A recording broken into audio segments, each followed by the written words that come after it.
Hey there, I'm going to go over a quick foam rolling routine with you that you can use to kind of loosen up stiff muscles in the whole body here. When we're doing full body foam rolling, we shouldn't spend a whole lot of time on it. In this case, getting more frequent foam rolling sessions in is far better than doing long foam rolling sessions. If you are doing it correctly, you only need about 20 seconds per position that we are going through. If you feel like you need more than that, then you are probably either out of position or you need to do it more frequently. So let's begin here. I'm going to grab my foam roller. The black ones that we have are the firm ones. We have a white one that is softer. I recommend using the black ones unless the pain of rolling is so excruciating that you just cannot do it, in which case start out with the white one. But most people will be better served by grabbing the black one. So I start at the top of the body and work my way down, just like we do with our warm-ups at the beginning of class, where we're doing our arms and our forearm goblets and then our core and then our hips and our knees and all that. So I start at the top and work down. First position I do is on my back. And so I'm going to lay back on the foam roller. You may want to tuck your t-shirt in, or if you have long hair, you may want to tuck it up in a ponytail or put it under a hat or something like that so it doesn't get caught under the foam roller. This is going to be right at the bottom of your shoulder blades. If you wear a bra, this is going to be kind of at the bottom of your bra line. And then from here, give yourself a big hug, brace the abs, tuck the chin into the collarbone, and then lifting the hips. Just rock down until the roller is right at the base of your neck. Don't go onto your neck, just go to the base of the neck, right at the top of the shoulder blades, and then back to the starting position just below the shoulder blades. And we're just going to go back and forth, up and down, about 10 reps. We don't want to go onto the lower back. We can bias a little bit to one side if we want. And again, just 10 times back and forth. Bias to the other side, 10 times back and forth. And that's the first position. Second position, I bring my arms up in front of my chest and then let them come back behind my ears like so. Again, I'm going to keep my chin tucked, my abs tight, and do the same spots we just did. This just puts the shoulder blades in a little different position and encourages the upper back to extend a little bit more. So again, about 10 times back and forth here, bias to the side, 10 times back and forth on the lats, and then on the other side. So that's the upper back. From there, I go down to the glutes. So we're going to have a seat on the roller. Start by taking your right leg, crossing it over your left knee, which is straight. Right hand comes back for support, and then you're going to bend your left knee. That's going to put a stretch right in the butt cheek, and that's what we're going to roll, is right where you feel that stretch. So again, we're rolling the same side as the knee that's crossed ankle over the other knee. Just 10 times back and forth. And then we're going to cross the other leg, our left leg over right knee, left hand comes back to support us. And we're just going to roll on that butt cheek on the left side now. Again, 10 times back and forth. Find those tender spots. That's all you need.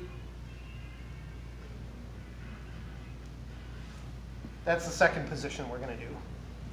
Moving on from there, we're going to do the one that tends to hurt a little bit. This is the only time you will hear me say work through the pain, because if this hurts, it's more than likely a sign that you need to do it. And as you get more limber, as your muscles become more supple, it will hurt less, which is an indicator that it's working and that you should keep doing it. And then once you've maintained good supple muscles, keep doing it so that you can maintain that. So once you've got it, keep doing it. So for the IT band, for the side, we're going to start by laying across the foam roller with it just below our hip. And our hips are nice and straight here. We don't want to be curled into it. Nice straight posture like we're doing a side plank. If you're a beginner, take this top leg and bring it to the front of you. Don't bring it behind, because that's going to take you out of position. Bring it to the front. From there, We're gonna lift up that bottom leg nice and straight and then use our hands to support us as we roll, keeping those hips straight, down to the knee, and then back up to the hip. Notice I'm not crossing the knee, and I'm not crossing the hip, and I'm using my top leg to take some of the pressure off if I need it. If you're ready for it and you want to advance this position, stack both legs, lift them up off the floor, use your arms for balance, and just go along the side of that thigh there, hip to knee, without crunching forward and without crossing the knee joint. Make sure you do that on both sides. For the sake of brevity, I'm not going to do the other side here. Now, next position, going to be the front of the thighs. Again, we're going to put the roller right in the right above the knee. Again, we're not going to cross the knee. Support myself on my hands, roll to the knee, roll to the hip. Roll to the knee, roll to the hip. Just going back and forth. I can bias to one side and get a little bit on the outside of one thigh. Bias to the other side, get a little bit on the outside of that thigh. If you have anatomy that gets a little uncomfortable as you get closer to the roller, then you can go on the edge of the roller. Show you this way.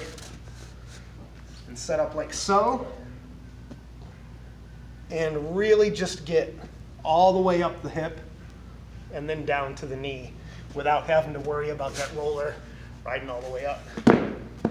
All right, so now that we've done the front of the thigh, we're going to do the back. For that, position the roller under your knees like so, with your knees bent, and then let your legs rest so the back of your thighs are on the roller. Support yourself with strong arms, pushing the shoulders down into the floor. Lift the feet up off the floor and push from butt to knee, back and forth.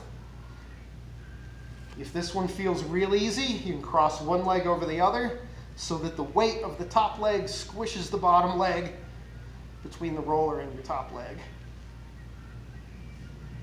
And then do the other side. Again, 10 times back and forth is where it's at. If this bugs your shoulders, to put that much pressure on them, or if it bugs your wrist, then just skip that one. Last two positions we're going to do, we're going to kneel on the roller and use our hands to support us in front, and we're going to do our shins back and forth like so, from ankles to knees. And we can bias to one side a little bit, bias to the other side a little bit, and just kind of get all through the front of the shins there. And then the final position we're going to do is the calves. Set this up kind of like our hamstrings, except instead of when we lower our legs, positioning the roller on the back of the thighs, we're going to lower them, positioning them on the back of the calves. And then we're going to roll back and forth, much the same way as with our hamstrings. And again, we can cross one leg over the other if we need to. That gets pretty intense, so if you're a beginner, be careful with that one. And again, just like with the hamstrings, if you feel any pain in your wrists or shoulders, then just skip that one. So that is top down, the full body rolling routine that I like to do on most days. There are other things that you can do, yep. But if you do this every day, you are going to make great strides in your flexibility. So give this a shot and let us know if you have any questions.